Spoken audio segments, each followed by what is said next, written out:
আসসালামু আলাইকুম সুধী দর্শক মণ্ডলী। প্রশিক্ষণের উদ্দেশ্যে ঢাকা থেকে রাত 12টায় রওনা দিলাম খাগড়াছড়ির উদ্দেশ্যে।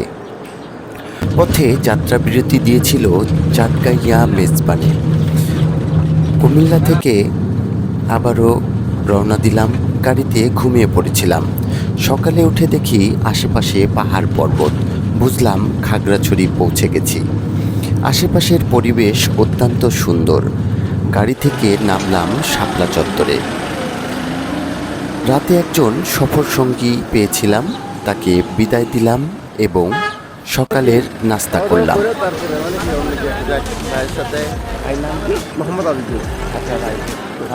শাপলা চত্বর থেকে অটো নিয়ে রওনা দিলাম প্রশিক্ষণের উদ্দেশ্যে। প্রশিক্ষণ ছিল সকাল 9টা থেকে বিকেল 5টা পর্যন্ত। আপনারা দেখছেন প্রশিক্ষণের একটি অংশ।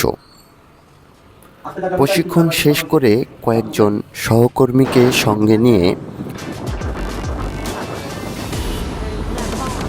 রওনা দিলাম আলু টিলার উদ্দেশ্যে।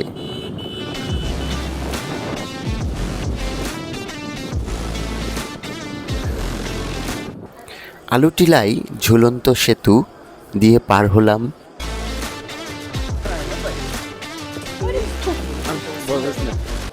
দেখলাম বার্মা ভাষার নাটক।